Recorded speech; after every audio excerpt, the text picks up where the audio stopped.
Dear viewers, unify vastu में आपका स्वागत है। We align Vastu design. आज हम बात करते हैं एक पुरानी हवेली की, या कहें कि एक पुराने घर की, जो कि 1000 गज के प्लॉट में बना है, लेकिन 50-60 साल पुराना है। ये केस मेरे पास आया तो मैंने छूटते ही पूछा कि आप इसे नया बनवाना चाह रहे हैं। उन्होंने बोला बिल्कुल बनवाना चाह रहे हैं। ये बहुत अच्छी बात है कि उसे नया बनवाना चाह रहे हैं, लेकिन जस्ट फॉर माई नॉलेज मैंने उनसे पूछा कि क्या आपके ऊपर कुछ लीगल मैटर्स आए हुए हैं। बोले हाँ जी, हमारे ऊपर काफी सारे लीगल मैटर्स आए। तो ये मैं अपने व्यूअर्स को बताना चाहती हूँ कि आपका एंसेस्ट्रल घर बहुत पुराना हो गया है, तो भगवान के लिए उसको आप दोबारा बनाइए। सिर्फ इस वजह से नहीं कि उसकी दीवारें जर्जर हो गई हैं या उसकी छत जर्जर हो गई है, नहीं। हर घर की एक उम्र होती है। जैसे इंसानों की उम्र होती है, ऐसे घर की भी उम्र होती है, जिसे एक वास्तुशास्त्री समझता है कि कितने साल बाद कौन सा घर क्या फल दे रहा होता है। तो उसके बनने के बाद के हिसाब से जब मैंने हिसाब लगाया तो उस घर की उम्र 50 साल हो गई है, और 55 साल में वो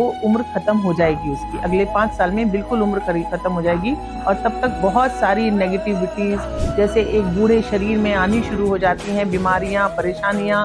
उसी तरह ऐसी बुरी जगह पर भी बीमारी, परेशानियां और लीगल मैटर्स आने शुरू हो जाते हैं, क्योंकि वो कमजोर होने लगता है। वो जितनी एनर्जी प्रोड्यूस कर सकता था वो भी थक जाता है, वो उससे ज्यादा प्रोड्यूस नहीं कर सकता। तभी कहते हैं कि पुरानी हवेलियां, पुराने राजमहल, जब वो इतने संपन्न थे, क्यों खत्म क्यों हो गए? राज रजवाड़े बचे क्यों नहीं? जब वो इतने संपन्न थे, इतना धन दौलत, इतना सब कुछ था, लेकिन फिर भी नहीं बचा। क्यों नहीं बचा?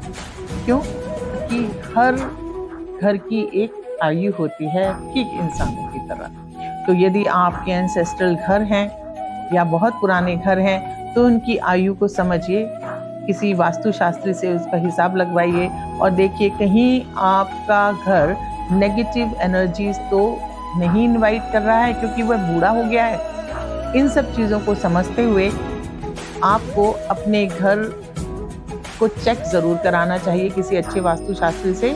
और ऐसी टिप्स के लिए आप हमें फॉलो करते रहें, यूनिफाई वास्तु को शेयर करते रहें, कमेंट कीजिए और सब्सक्राइब भी कीजिए।